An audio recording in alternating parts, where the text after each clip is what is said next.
Capricorn, thank you for joining me. I'm Anushka and this is your May 2017 astrology forecast. So the two main things that are going on this month is we've got the North Node moving into Leo, into your 8th house, and this North Node in Leo is asking us all to be more creative and to connect to our heart center a lot more and to express that. And for you, it's in a quite deep area of life. And I think you're going to be tapping into your intuition a little bit more. And with Saturn there in your 12th house, you know, this kind of says the same thing to me. Saturn's actually trining Uranus this month as well. So this further kind of increases that ability to connect to your intuition and to bring that forth in terms of how you deal with maybe even family dynamics. So let's go on to the dates. On the 3rd of May, Mercury turns direct. So it's now safe to go ahead with our plans and to make big purchases, and we can trust communication and technology a lot more. And for you, Mercury's been retrograde in your 4th house. So it could have been causing issues with communication with your family. There may have been delays in things like if you've been doing any building work or any renovations on the home, or just things related to home and family. There could have been some frustration there. But now Mercury goes direct in Aries, so there should be some quite fast movement now. You should be able to move ahead with plans. So that's really good news.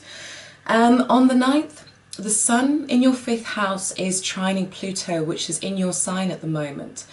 And so this day could be one of those days which brings you kind of, or should I say rather, this could be one of those days where you bring quite a powerful presence to, say, if you're dating or if you're interested in kind of seeing people and you're out and about on the kind of dating scene. You might be quite alluring and quite powerful this day. People might find you quite intriguing and you might have a magnetic quality to you. Because Pluto in your sign, you know, it can do that. It can make you come across very powerful, and this is highlighting your 5th house of romance, children, creative self-expression. It could also be a really creative day where you're really just absorbed in your creativity and you bring about some really deep feelings and deep insights through your creativity, something like that. On the 10th is when the North Node moves into your 8th house. And so, like I said, this is about us connecting with our heart center and being bold and brave and daring to show who we really are and to start enjoying life more.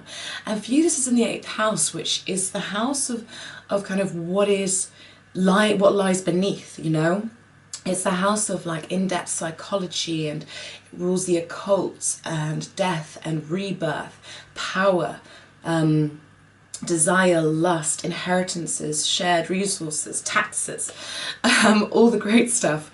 And so this could see you, if you tap into this energy, this could see you becoming a lot deeper. And I'm not saying you're not already Capricorn, but this could see you kind of developing different aspects of yourself that perhaps you hadn't been in touch with before. Really getting in touch with your intuition, really getting in touch with a more psychic part of yourself and delving a bit deeper, but in a way that brings forth more of yourself, you know, and maybe helps you to connect more to your heart and really truly authentically be yourself. It can be very empowering for us to go deep in a heart-centered way. And, you know, the 8th house is ruled by Scorpio, and Scorpio is a powerful sign. Pluto is a powerful planet, so it can be quite empowering when we go there, and we go there with love, you know. And so that could be interesting. On the 10th also we have full moon in Scorpio, so this kind of reflects their energy a bit, but this is in your 11th house. So here, I mean, this could see you wanting to connect with your friends and with groups you belong to in quite a deep way. You might have some really interesting insights and conversations with friends.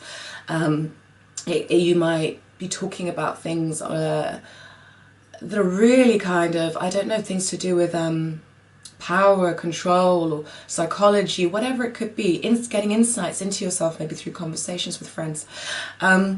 Also, this could just have you thinking about what groups you belong to and just illuminating that. And maybe revising, reviewing, that kind of thing. It could see you maybe communicating something quite deep and intense on social media. That's one possibility. And if there's anything to be healed in terms of friendship groups, then this is a good day to work with that energy, because Scorpio energy can be very healing and very good for releasing, you know, anything that's kind of been heavy or been holding us down in any way.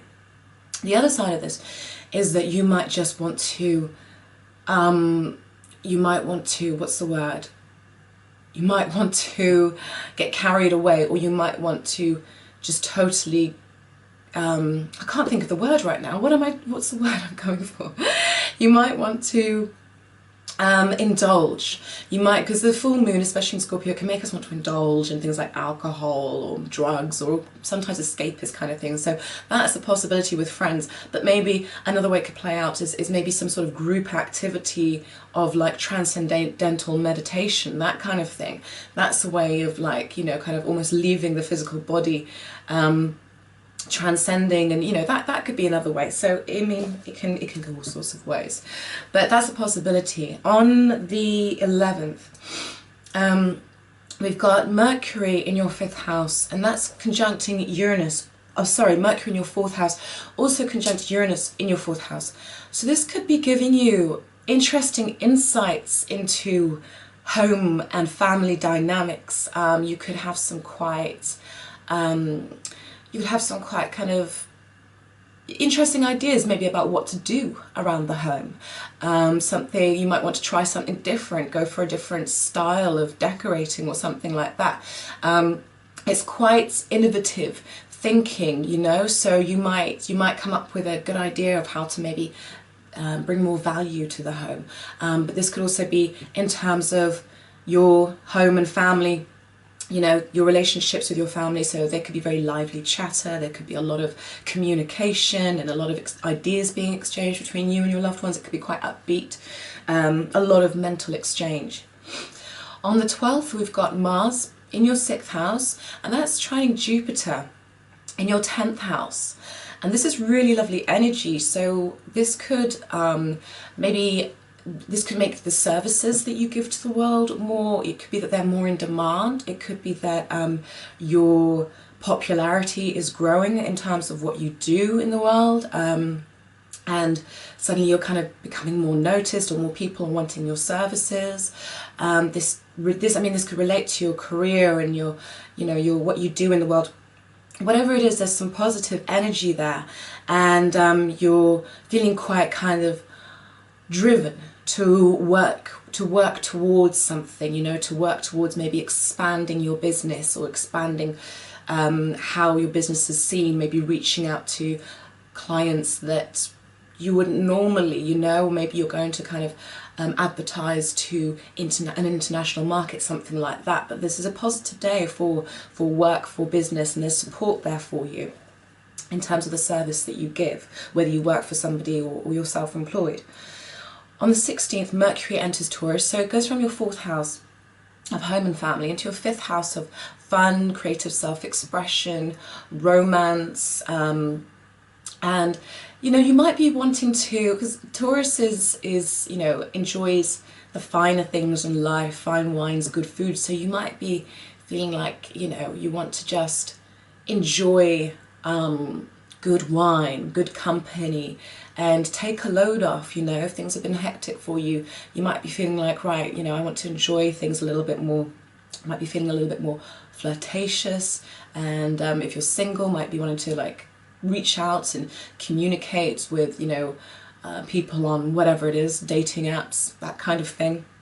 Because the sun is here in your 5th house as well, so it's shining a spotlight on there.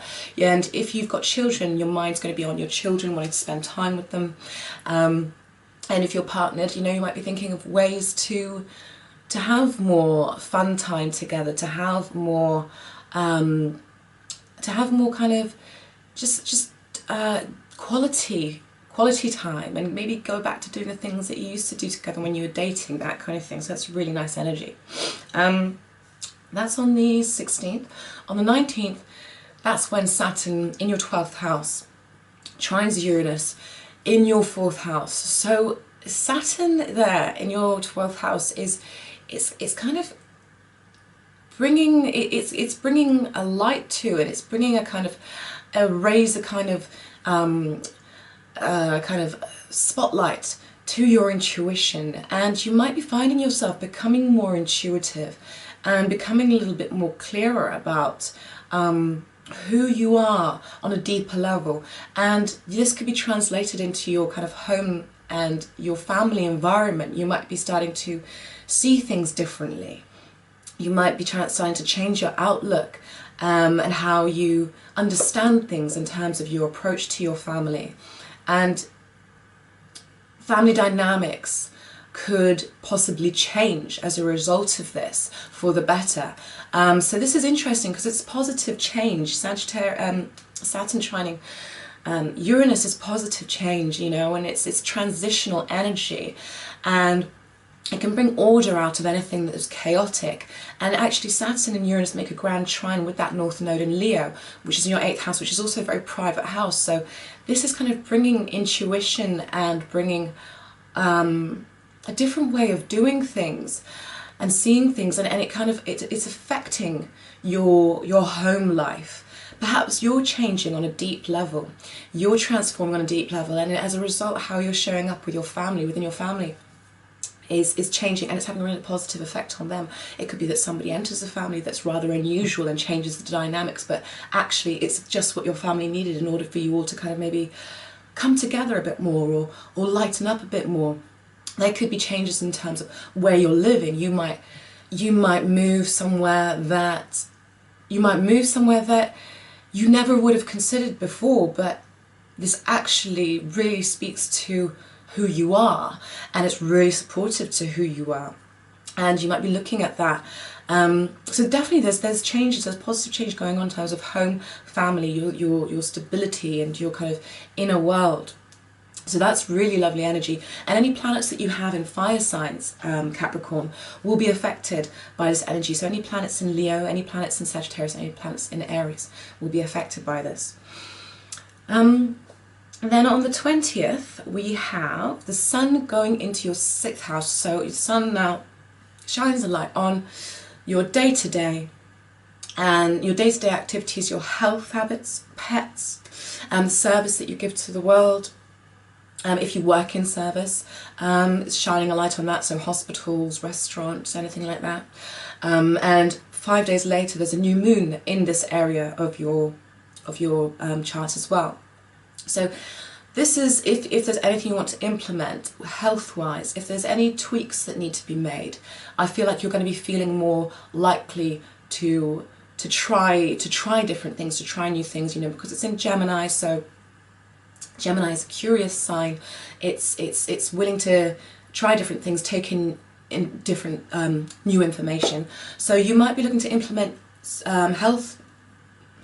you might be looking to implement different health routines, or slightly tweak your day-to-day routine so it supports you and it has a positive impact on how you show up in the world.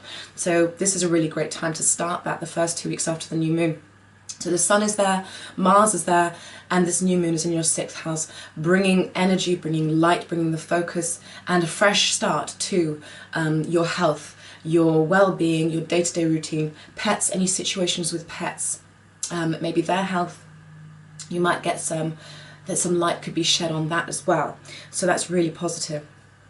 And that's on the 25th, that new moon. So then on the 29th, we've got Mars in that 6th house, and that's opposing your ruling planet Saturn in the 12th. And there could here be some sort of there could be a bit of a struggle, a bit of a battle between your desire and your responsibilities. It could be that really your responsibility to yourself on this day is to take time to yourself and to take it easy and to have some time, some private time, some quiet time, and that your desire is actually just to be busy and you get on with what's got to be done and tick the things off the list. And you could be kind of battling with yourself as to what to do. It could also be the other way around, but I'm not seeing it that way so much. I'm seeing it as in, you know, it's a struggle between, you know, doing almost like doing what's right for me, following my kind of needs and what I've got to give to the world, what I've got to do out there. So that's something to be mindful of. If there's some way you can find a balance, that would be really good.